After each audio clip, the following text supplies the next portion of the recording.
देखिए, अब नीतीश कुमार जो है वो महिलाओं को मनाने निकल रहे हैं। जी हाँ, हम इसलिए कह रहे हैं कि अब नीतीश कुमार 15 दिसंबर से जो है महिला संवाद यात्रा पर निकल रहे हैं। वहीं विपक्ष कह रहा है कि नीतीश कुमार बिहार सरकार के खजाने की लूट कर रहे हैं, मतलब बिहार की जनता की पैसे की लूट कर रहे हैं और उन्हीं के पैसे से यात्रा पर निकल रहे हैं। तमाम मुद्दों पर चर्चा करने के लिए हमारे साथ IPS अधिकारी अमिताभ कुमार दास जी हैं। कैसे देखते हैं सर, नीतीश कुमार जो है महिलाओं को मनाने या कहे कि महिलाओं से संवाद करने के लिए वो 15 दिसंबर से जो है वो यात्रा पर निकल रहे हैं? देखिए, नौटंकी और कुछ नहीं है, सरकारी खर्च पर इसको आप पिकनिक कह सकते हैं। पलटू राम का सरकारी पिकनिक है ये।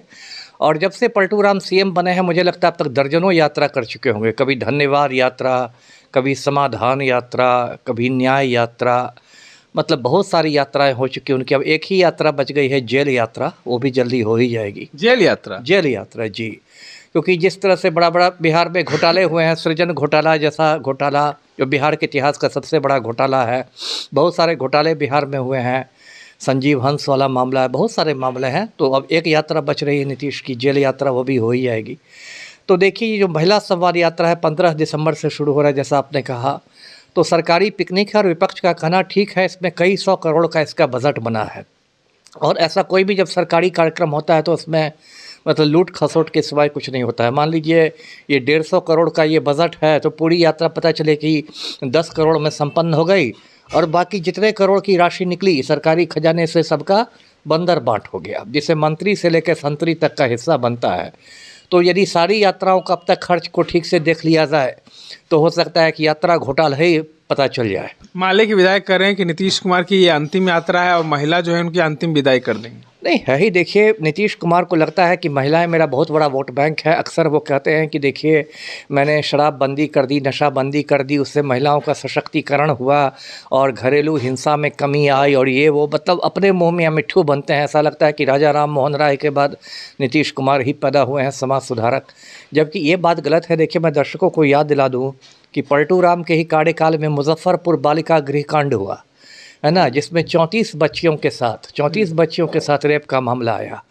और किस तरह नीतीश कुमार ने उस मामले की लीपापोती की कोशिश की, किस तरह इन्होंने समाज कल्याण मंत्री जो उस समय थी मंजू वर्मा, उसको बचाने की कोशिश की, क्योंकि मंजू वर्मा कोयरी जाति से आती है, पलटू राम का वोट बैंक से आती है, लवकुश समीकरण से आती है।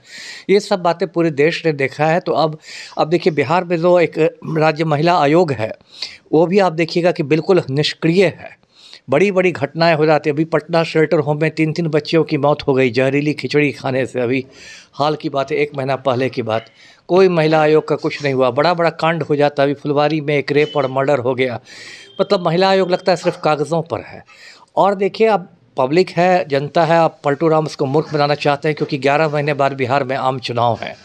लेकिन अब पलटू राम की देखिए जो असामान्य आप कह सकते हैं स्थिति हो गई है, शारीरिक और मानसिक दोनों, बहुत सारी आप देखिएगा असामान्य हरकतें करने लगे हैं। तो मुझे तो इस बात का भी डर है कि कहीं किसी महिला के साथ भी वो कुछ असामान्य हरकतें ना कर दे और फिर बीच में उनको महिला संवाद यात्रा मतलब रोकनी ना पड़ जाए।